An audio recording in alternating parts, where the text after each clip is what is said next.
चलिए तो हम लोग नेक्स्ट क्लास को स्टार्ट करते हैं। ठीक है, अब हम लोग स्टार्ट करेंगे अकाउंट्स को स्टार्ट करेंगे।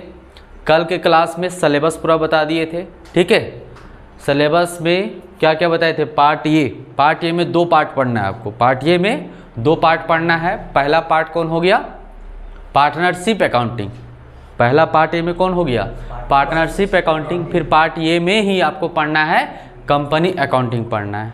ठीक है, उसके बाद पार्ट बी की बात करें तो पार्ट बी में आपको बताए थे फाइनेंशियल अकाउंटिंग पढ़ना है, जो कि वहाँ पर बताए थे कौन कौन मुख्य चैप्टर होता है ना। जैसे प्रॉफिट लॉस अकाउंटिंग हो गया, दूसरा एक रेशियो चैप्टर हो गया और तीसरा एक तो कैश फ्लो स्टेटमेंट। बाकी भी चैप्टर था लेकिन वो सब का भी स्टार का साइन दे दिए थे, जो इम्पोर्टेंट अभी नहीं है। तो चलिए हम लोग स्टार्ट करते हैं पार्ट ए का, कंपनी अकाउंटिंग। पार्टनरशिप अकाउंटिंग अभी हम लोग स्किप करते हैं, यानी उसको भी छोड़ते हैं। पहले हम लोग कौन सा पढ़ेंगे, कंपनी अकाउंटिंग पढ़ेंगे, क्योंकि ये इंपॉर्टेंट है। इससे ज़्यादा क्वेश्चन हम लोग को आता है। पार्टनरशिप और चैप्टर तो सारा से क्वेश्चन पूछता है, ऐसा नहीं कि नहीं है, लेकिन हम लोग पहले जो स्टार्ट करेंगे वो कंपनी अकाउंटिंग से स्टार्ट करेंगे। ठीक है, तो चलिए यहाँ पर देखिए क्या लिखे हैं। क्या लिखे हैं, पार्ट ए में आप पढ़ने जा रहे हैं कंपनी अकाउंटिंग। क्या पढ़ने जा रहे हैं, कंपनी का अकाउंटिंग पढ़ने जा रहे हैं,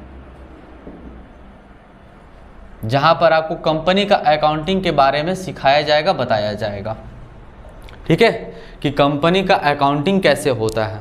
कोई भी कंपनी है, टाटा हो, बिरला हो, ठीक है, जितना भी कंपनी है उस कंपनी का कैसे अकाउंटिंग किया जाएगा, किस तरह का अकाउंटिंग उसके यहाँ होता है। बाकी देख हम लोग अकाउंटिंग, फाइनेंशियल अकाउंटिंग सीखे हैं, जहाँ पर प्रॉफिट और लॉस का अकाउंटिंग सीखे हैं, है ना। जहाँ पर trading account, profit loss account और बैलेंस शीट सीखे, वो भी वहाँ पर कंपनी का ही अकाउंटिंग है वो, जहाँ पर उसको प्रॉफिट और लॉस को फाइंड आउट किया जाता है, कंपनी का बैलेंस शीट पता किया जाता है। ठीक है, लेकिन ये जो अकाउंटिंग है ये कुछ अलग ही अकाउंटिंग है कंपनी का। कहता है कि आप तो वो सीख लिए, लेकिन और कंपनी के साथ कुछ अकाउंटिंग होती है, उस अकाउंटिंग को हम लोग जानते हैं। आ रहा समझ में केपी क्या बोल रहे हैं। ठीक है, एकदम नॉर्मल तरीके से समझना। ठीक है, ज़्यादा बढ़ा चढ़ा कर दिमाग को नहीं लगना है कि एकदम बहुत बड़ा बात आ रहा है, इसको कैसे हम लोग हैंडल करेंगे। ठीक है, बस नॉर्मल तरीक़े से जैसे पढ़ाए हैं, जैसे सीखे हैं, उसी तरीके से सीखते जाना है। ठीक है, तो समझ में आ रहा है। क्या बताएं कि हम लोग क्या सीखने वाले हैं, कंपनी अकाउंटिंग सीखने वाले हैं। कंपनी अकाउंटिंग के बारे में कि कंपनी का अकाउंटिंग कैसे होगा। ठीक है, तो देखिए पहला चैप्टर ही का नाम है कंपनी अकाउंटिंग में। पहला चैप्टर का नाम क्या रखे हैं, बोलिए सभी लोग, कंपनी का इंट्रोडक्शन, कंपनी का परिचय। तो बताइए अगर कंपनी का अकाउंटिंग आप पढ़ेंगे तो सबसे पहले इंपॉर्टेंट क्या होता है कि कंपनी के बारे में जानना। कंपनी कहते कि इसको है, मान के चलिए आज टाटा है, आप लोग बोल देते टाटा, टाटा नाम सुने हैं ना, तो टाटा क्या बोल दिए, एक कंपनी है। ठीक है, लेकिन हम लोग भी एक बना दिए, अबर बना दिए, लो बताओ जी कंपनी हो गया। चाहे ABC हम लिमिटेड लिख दिए और कोई पुस्तक पर कर दिए, बताइए इसको कंपनी कहिएगा। कोई भी एक नाम रख दीजिएगा कि नहीं बिकी कंपनी, है ना, तो क्या कंपनी हो जाएगा।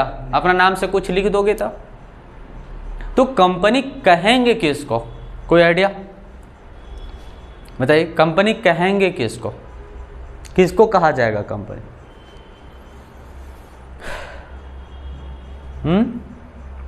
बात समझ में आ रहा है क्या बोल रहे हैं। कि अगर आप कोई नाम दे दीजिएगा, कोई पेपर में नाम दे दीजिएगा, कुछ पे लिख दीजिएगा, गूगल में जाकर लिख दीजिएगा, क्या वो कंपनी बन गया।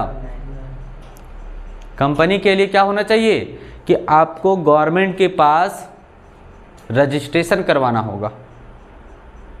क्या करवाना होगा, रजिस्ट्रेशन करवाना होगा। यदि आप रजिस्ट्रेशन करवाते हैं कंपनी एक्ट के अकॉर्डिंग, जो गवर्नमेंट ने एक्ट लागू किया है, एक्ट समझ रहे हैं ना, धारा, कंपनी ने जो एक्ट लागू किया है उस एक्ट के अकॉर्डिंग अगर आप कंपनी, अपने कंपनी जो नाम रख रहे हैं उसको रजिस्ट्रेशन करवा देते हैं तो उसको कंपनी कहा जाएगा। जैसे आप पढ़ते हैं कंप्यूटर, पढ़ते हैं तो देखते हैं ना, जो सर्टिफिकेट अगर दिया जाता है तो आप कहते हैं ना कि कोई कंपनी से लिस्टेड है या नहीं लिस्टेड है। है ना।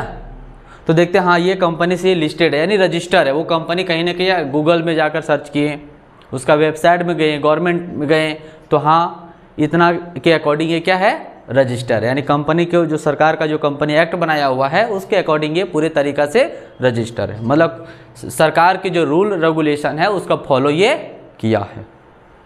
ठीक है, कंपनी में इसका मान्यता मतलब है, सरकार के पास इसका मान्यता है यानी इसका वैल्यूशन है। ठीक है, तो कुल मिला के कंपनी किसको कहा जाएगा, जो सरकार का जो नियम है, जो कानून है, जो कंपनी एक्ट है, उस कंपनी एक्ट के अकॉर्डिंग कोई भी नाम अपना जो नाम रखता है उसको रजिस्ट्रेशन करवा दिया तो वो नाम जो है वो क्या हो गया, कंपनी हो गया, है ना। जैसे बिल्डिंग है, एक पार्टनरशिप चला रहा है और एक कंपनी चला रहा है, तो बिल्डिंग तो दोनों का सेम है लेकिन पहचान अलग अलग कैसे हो जाएगा कि कंपनी है या पार्टनरशिप है। तो दोनों का क्या देखेंगे, सर्टिफिकेट देखेंगे, रजिस्टर्ड सर्टिफिकेट देखेंगे। एक देखेंगे कि ये अगर पार्टनरशिप के अकॉर्डिंग रजिस्ट्रेशन करवाया है तो इसको क्या बोलेंगे, यह पार्टनरशिप फर्म है। और ये देखेंगे कंपनी के अकॉर्डिंग रजिस्ट्रेशन है, कंपनी एक्ट के अकॉर्डिंग रजिस्टर है, तो इसको क्या बोलेंगे जी, कंपनी है।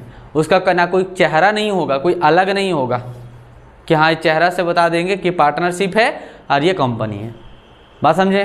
तो कंपनी का रजिस्ट्रेशन कितने के अकॉर्डिंग करवाना पड़ेगा आपको, कल के डेट में अगर कंपनी आप क्रिएट करेंगे तो कितना कंपनी एक्ट होगा, देखो क्या बोलता है, एज पर सेक्शन 2 सबसेक्शन 20, याद रखना। कंपनी एक्ट कितना, कंपनी एक्ट कितना 2013, कंपनी एक्ट कितना जी 2013, सेक्शन कितना 2 सबसेक्शन 20 के अनुसार। ठीक है, 2 सबसेक्शन 20 के अनुसार ऑफ कंपनी एक्ट 2013 क्या बोलता है, a company means a company incorporated का मतलब क्या होता है, रजिस्ट्रेशन ही होता है, पंजीयन करवाना हिंदी में। Incorporated register under the company act 2013, कहता है अगर कंपनी एक्ट 2013 के अकॉर्डिंग अगर आप रजिस्ट्रेशन करवाते हैं, है ना, तो उसको क्या बोला जाएगा, कंपनी बोला जाएगा। कंपनी एक्ट 2013 यानी कंपनी अधिनियम 2013 के अनुसार अगर आप रजिस्ट्रेशन करवाते हैं तो उसको क्या बोलेंगे, कंपनी बोलेंगे। ठीक है, या फिर क्या बोला जी, या और मतलब या under any other previous company act. क्या इसका मतलब हो गया कि यही 2013 तो नया ना कंपनी एक्ट हो गया, अभी 2014 भी आ गया, लेकिन इसके पहले भी तो कंपनी चल रहा था 2013 से पहले, तो पहले भी तो कोई कंपनी का एक्ट होगा, तो वो कौन सा कंपनी एक्ट था बता सकते हैं, 1956। ठीक है, याद रखिएगा। पुराना कंपनी एक्ट यहां पर जो बोला है under any other previous company act यहीं पर लिख दो, कितना जी 1956। यानी अगर पहले से जो कंपनी, टाटा बताओ पुराना से चलते आ रहा है कि नहीं चलते आ रहा है ना, रिलायंस हो गया, सब क्या है, पुराना कंपनी है।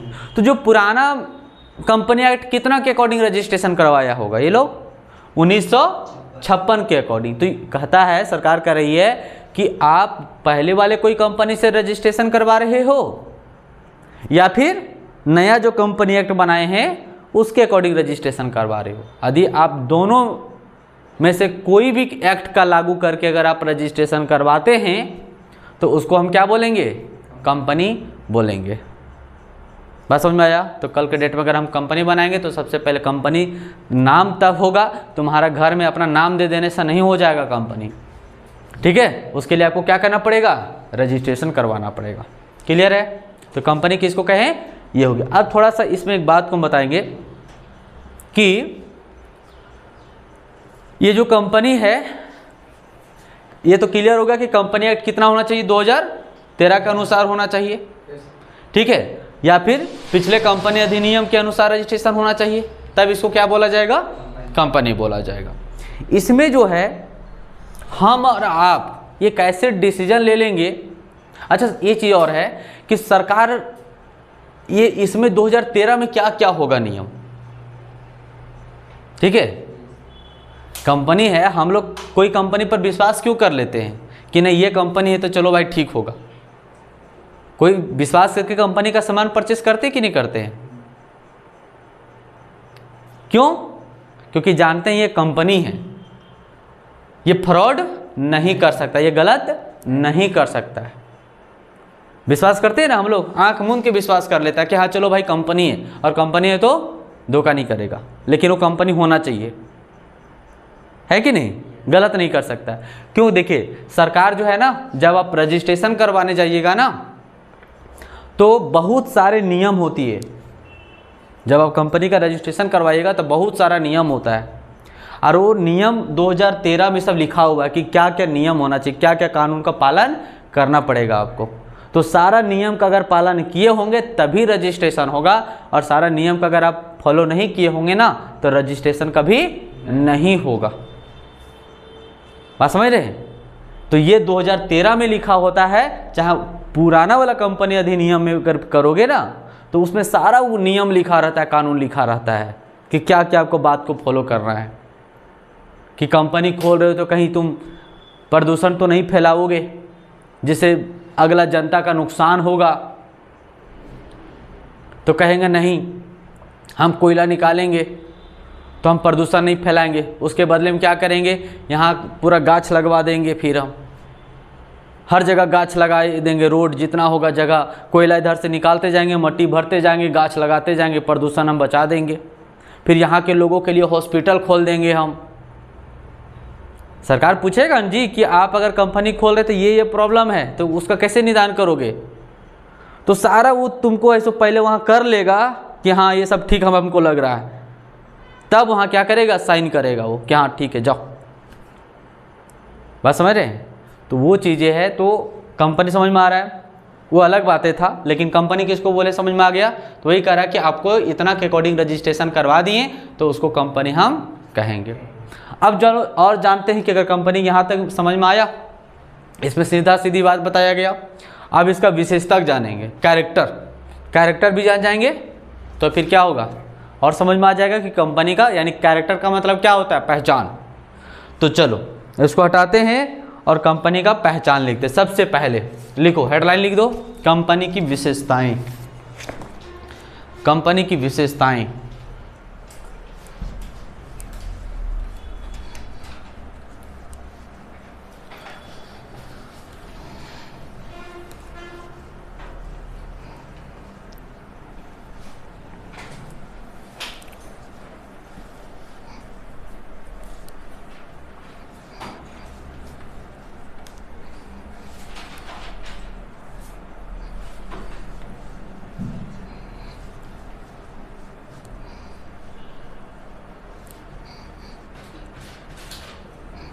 कंपनी की विशेषताएं। चलिए जो बुक में दिया है वही सारा विशेषता को हम लोग लिख लेते हैं, है ना। सबसे पहले हेडलाइन लिख लीजिए,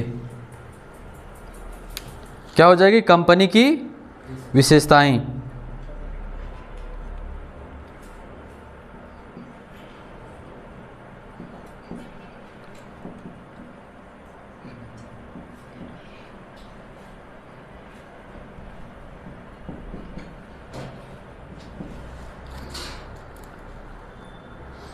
Essential feature of a company।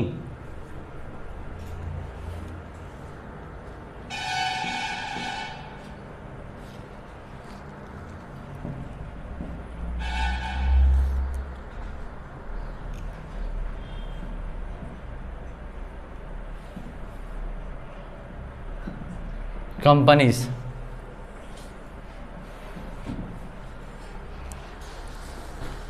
चलिए हम पॉइंट बोलते जाएंगे और आप लोग लिखते भी जाएंगे, ठीक है। हिंदी और इंग्लिश दोनों मोड में बताएंगे। सबसे पहले क्या बोलता है, वॉलंटरी एसोसिएशन, ठीक है, यानी हिंदी में ऐच्छिक संस्था। ऐच्छिक संस्था,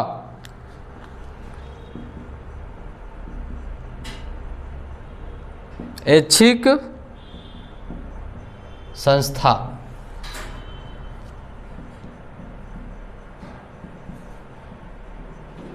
voluntary association.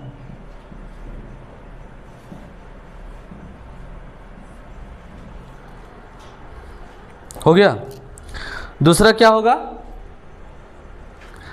Artificial person,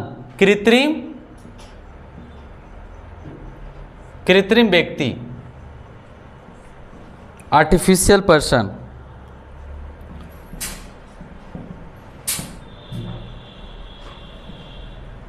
artificial person.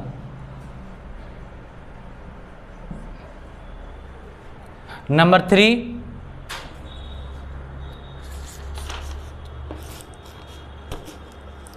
पृथक वैधानिक अस्तित्व। पृथक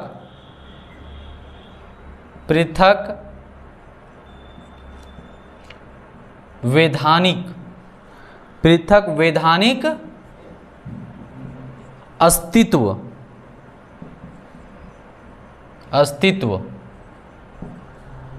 आदत भी होगा ना। पृथक वैधानिक अस्तित्व यानी सेपरेट लीगल एंटिटी या existence. Separate legal existence.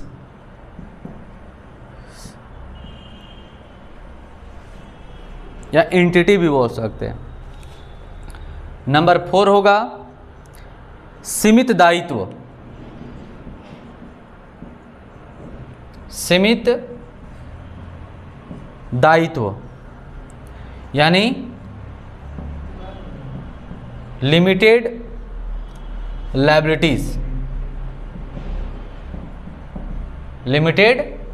Liabilities.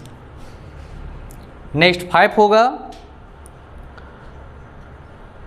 अस्थाई अस्तित्व। अस्थाई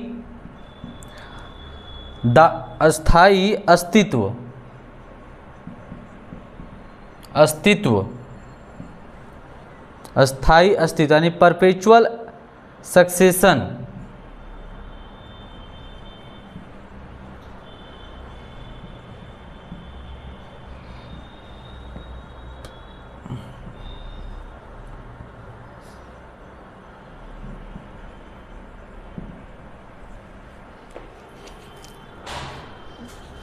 सर्व मुद्रा।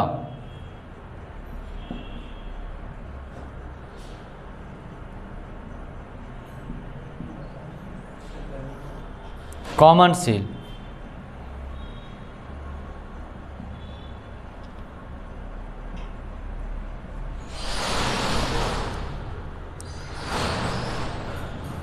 फिर होगा अंशों की हस्तांतरणीय, ट्रांसफर ऑफ शेयर।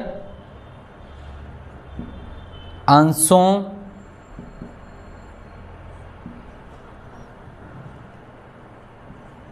की हस्तांतरण।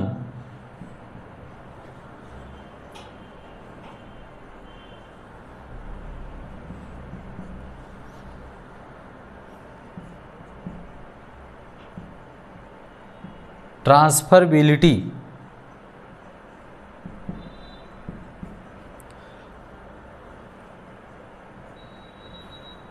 Of shares. लास्ट होगा प्रबंध तथा स्वामित्व का अलग होना। ऐसे ये वाला चीज़ वो बता देता है। चलो इससे ये दोनों एक ही चीज़ है, ये वाला। चलिए अब देखिए इसको समझिए। वो एक ही चीज़ है लगभग, है ना। ये जो है 8 नंबर जो है लगभग इसी चीज़ का ये आ जाता है, पृथक वैधानिक अस्तित्व। ठीक है, मतलब कंपनी अलग हो गया, ठीक है, और कंपनी का ऑनर अलग हो गया। ठीक है, अलग अलग होता है इसका।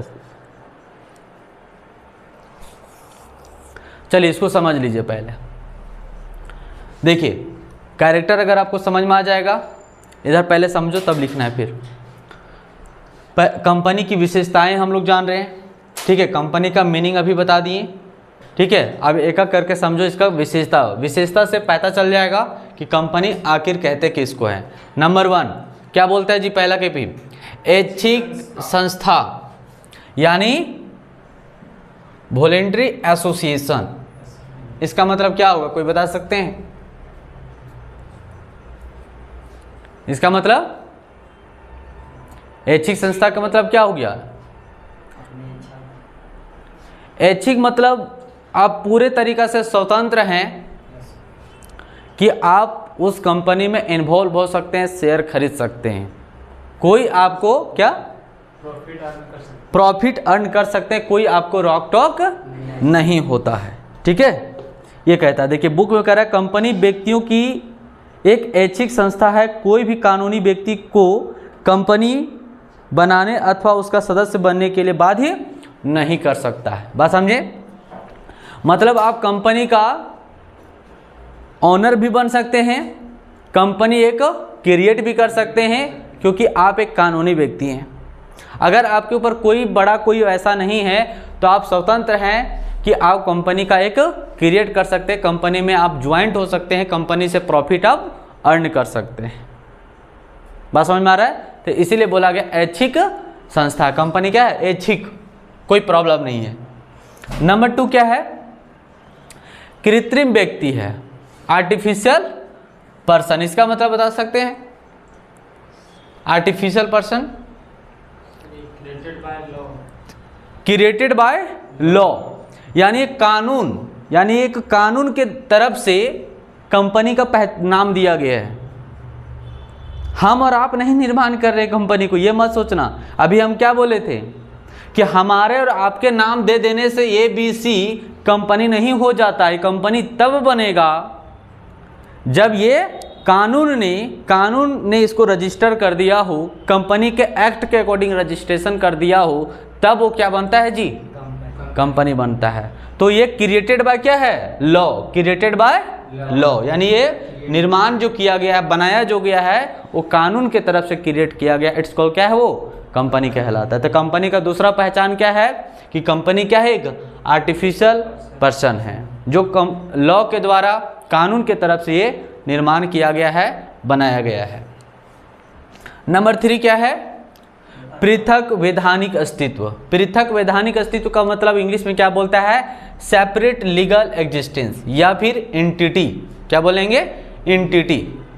सेपरेट लीगल एग्जिस्टेंस का मतलब क्या हुआ? पृथक वैधानिक अस्तित्व बताइए, आप लोग को पढ़ाए होंगे फर्स्ट ईयर में। सेपरेट लीगल एंटिटी का मतलब, चलो यहाँ पर देखो, समझो, जो आइडिया लग रहा है यहाँ से बताना है, फिर आप वहाँ से करेंगे तो फिर क्या फायदा है? जो आपको यहाँ पर आ रहा है उसको बताना है। सेपरेट, रितेश नहीं याद पड़ रहा है? सर इसका जो कंपनी होगा उसका मालिक अलग होगा और कंपनी अलग होगा। ठीक है, समझो यहाँ पे ठीक बोल रहा है कि पृथक वैधानिक अस्तित्व का मतलब हो गया कि कंपनी का ओनर अलग है और कंपनी अलग है। मतलब अगर कंपनी के ओनर के ऊपर कोई इफेक्ट होता है, कोई प्रॉब्लम होता है, तो कंपनी के ऊपर कोई प्रॉब्लम नहीं होगा। इसका प्रॉब्लम का मतलब ये होता है कि जैसे अगर कंपनी का ओनर मर जाता है तो कंपनी आजीवन काल तक वो चलता रहेगा। कंपनी कभी सुने हो कि खत्म हो गया अगर उसका कोई ओनर मर गया? तो नहीं, वो कंपनी जब नाम स्थापना हो गया तो वो कंपनी वो आजीवन काल तक चलता रहेगा। लेकिन पार्टनरशिप पे ऐसा नहीं होता है। पार्टनरशिप पे क्या होता है? लीगल एग्जिस्टेंस होता है, सेपरेट नहीं होता है। वहां पर पार्टनर और पार्टनरशिप फर्म दोनों क्या होता है? सेपरेट नहीं होता है। वो क्या होता है? मतलब वो एक साथ होता है। पार्टनर को कुछ हो जाता है तो कल पता चला पार्टनरशिप फर्म भी बंद हो जाएगा। बात समझ में आ रहा है? तो ये दोनों का मतलब है। चलिए, तो ये समझ में आ गया। पृथक वैधानिक अस्तित्व का मतलब क्या हुआ कि कंपनी का ओनर अलग होता है और कंपनी अलग होता है। इसी तरह एक जो लास्ट वाला जो पॉइंट है, लास्ट वाला जो पॉइंट अभी जो बोले थे कि इसको नहीं लिखा है, दोनों एक जैसा है। देखो दोनों एक जैसा क्यों लग रहा है। इसमें भी क्या बोल रहा है? Separate of management and ownership, है ना। मतलब कहता है कि ओनर अलग होता है, थोड़ा सा अलग है, ओनर अलग होता है और डायरेक्टर अलग होता है। जैसे आप शेयर होल्डर हैं, आप कंपनी का शेयर खरीद लिए तो आप कंपनी का ओनर हैं, इक्विटी शेयर खरीदे आप कंपनी का ओनर है। लेकिन आप जितना भी कंपनी का ओनर लोग है वो वही तो नहीं ना कंपनी का चलाएगा। अब हजारों लोग कंपनी का शेयर खरीदे तो हजारों कंपनी का मालिक हो गया, तो उसके लिए क्या करेगा, एक डायरेक्टर का चयन किया जाएगा। डायरेक्टर उस कंपनी को क्या करेगा, मैनेजमेंट करेगा, उस कंपनी को ऑर्गेनाइज करेगा, चलाएगा। ठीक है, तो फिर हुआ ना, कंपनी का ओनर अलग हो गया और कंपनी का डायरेक्टर अलग हो गया, ना कि दोनों एक ही है। ऐसा नहीं, ये ना समझना कि हम ओनर हैं तो हम ही कंपनी का चला रहे, नहीं। कंपनी का डायरेक्टर अलग होता है जो कंपनी को मैनेजमेंट करता है और चलाता है, ओनर अलग होता है जो इन्वेस्टमेंट करता है, जो पैसा लगाता है। ठीक है, चलिए नेक्स्ट क्या है जी, लिमिटेड लायबिलिटी, सीमित दायित्व। लिमिटेड लायबिलिटी, लिमिटेड लायबिलिटी का मतलब क्या होता है, ये भी आपको बताए होंगे पिछले मतलब क्लास 11th में। लिमिटेड लायबिलिटी का मतलब यहाँ पर कंपनी में क्या है, आपका दायित्व सीमित होगा। मतलब आप अगर कर्ज लेते हैं तो आपका पर्सनल प्रॉपर्टी को अटैक नहीं करेगा कानून। ठीक है, यहाँ पर दायित्व क्या होगा, सीमित, यानी जितना शेयर उतना ही लायबिलिटीज। जैसे आपके पर्सनल जो प्रॉपर्टी है, सीधी सी बात है, आपका पर्सनल जो प्रॉपर्टी है उस पर अटैक नहीं किया जाएगा। ठीक है, वो पार्टनरशिप पे क्या होता है, अनलिमिटेड लायबिलिटी होता है। अगर नहीं आप पैसा को चुका पाते, लायबिलिटी को, कर्ज को नहीं चुका पाते, तो आपका घर जो पर्सनल भी प्रॉपर्टी है उसको भी बेचकर, उसको भी लेकर वसूल कर लेगा कंपनी, है ना। बैंक उससे भी वसूल कर लेगा आपका पर्सनल प्रॉपर्टी। लेकिन यहाँ पर क्या है, वो नहीं करेगा। वसूल करेगा जो आपका प्रॉपर्टी, जो आपका कंपनी रहेगा, जो होगा वहीं से वसूल करेगा, बाकी माफ़ कर देगा। ठीक है, जितना वसूल होगा वहीं से हो जाएगा। ठीक है, लेकिन आपका पर्सनल प्रॉपर्टी का कोई अटैक नहीं होगा। लेकिन आप ये मत समझ लेना कि हम भी वैसा ही कर लेंगे। पता चलेगा तुम क्या किया, लोन ले लिया बैंक से, कर्ज ले लिया है, और पता चला कि कंपनी पैसा नहीं लगाता था, कहाँ लगाता था, घर जाके बनाता था। और कह देगा ये हम यहाँ तो कुछ है ही नहीं है, अब छोड़ देते हैं, हम नीलाम कर दिया, हम इंसॉल्वेंट हो गए, दिवालिया हो गया, हाथ उठा दिया जाके, हम दिवालिया हो गए, हम नहीं चुका नहीं सकेंगे अब। तो चेक करेगा, वहाँ पर आएगा ना चेक करने के लिए वहाँ का मैनेजर, कि कहीं पैसा जो दिए हैं वो सब लगाया है यहाँ की नहीं, देखते हैं कहाँ कहाँ लगाया है, बताओ कैसे कैसे कहाँ खर्च किया है। पता चला घर, अच्छा घर, जाओ घर वाला करेगा, समझा। तो वैसे है, ऐसे नहीं समझ लेना कि मतलब छोड़ देगा वो। ठीक है, हाँ ये होता है ना, बहुत लोगों का पैसा पूरा लगाया बिजनेस में, डूब गया, अचानक आग लग गया, डूब गया, तब वैसे में क्या होता है, जो होता है वहाँ से वसूल करता है, बाकी माफ़ कर दे। इंसॉल्वेंट आपको होना पड़ेगा, दिवालिया, और दिवालिया हो गया ना तो फिर दूसरा बार कंपनी खोलने के लिए सोचना पड़ेगा। तो इंश्योरेंस करवाएगा तब ना। अरे इंश्योरेंस तो वो अलग चीज़ है, वो तो तुम आग लग गया फिर भी डूबता है ना, कंपनी लॉस में जाता है कि नहीं, वो चीज़ के लिए है। आगे क्या है, अस्थाई अस्तित्व। अभी जो बोल ही रहे थे कि कभी कंपनी मरता है क्या, वो आजीवन काल तक चलता रहेगा। सर्व मुद्रा, कॉमन सेल का मतलब क्या होता है, स्टाम्प उस्टाम्प देखते हो ना मारते हुए, तो कंपनी का एक अपना पहचान होता है, मार देगा वो। ठीक है, अंशों की हस्तांतरणीय, ट्रांसफरेबिलिटी ऑफ शेयर। जैसे मान के चलो हम शेयर खरीदे हैं तो हम आपको भी शेयर बेच सकते, इसमें कोई रोक टोक नहीं है। तो ये कंपनी का कैरेक्टर हो गया, ये कंपनी का विशेषता हो गया। ये विशेषता ये आपके लिए इंपॉर्टेंट है जानना, क्योंकि ये आपका थ्योरी में पूछेगा, 2 नंबर में शॉर्ट में पूछता है। जैसे कंपनी का मीनिंग भी पूछ देगा 1-2 नंबर में वेरी शॉर्ट में, चाहे कंपनी का विशेषता पूछ देगा। कंपनी से थ्योरी का बनता है, थ्योरी क्वेश्चन में 1-2 ठो थ्योरी पूछ देगा। ठीक है, चलो तो नेक्स्ट हम पार्ट में बताएंगे फिर। ठीक है, आज इतना ही तक पढ़ेंगे इसमें हम लोग। ठीक है, इतना ही पहले समझिए, उसके बाद नेक्स्ट फिर पार्ट में हम बताएंगे कि टाइप्स ऑफ कंपनी, कंपनी कितने प्रकार का होता है, जिससे मुख्य रूप से हम लोग पढ़े हुए हैं कंपनी का प्रकार। फिर उसमें मुख्य रूप से जो पढ़ना होता है प्राइवेट कंपनी और पब्लिक कंपनी, पी चैप्टर फिर क्या हो जाएगा, और फिर एगो 3 डॉक्यूमेंट पढ़ेंगे जो कंपनी का इंपॉर्टेंट डॉक्यूमेंट होता है, memorandum of association, article of association और प्रोस्पेक्टस पर विवरण। तो ये हम लोग फिर पढ़ लेंगे, चैप्टर ये एंड हो जाएगा। मतलब ये issue of share he chapter का है, बस क्या चीज किया है, थ्योरी को अलग कर दिया है, न्यूमेरिकल को अलग कर दिया है, ये हो गया है। ठीक है, तो चलिए हम लोग नेक्स्ट क्लास पे फिर स्टार्ट करेंगे। ठीक है, ठीक।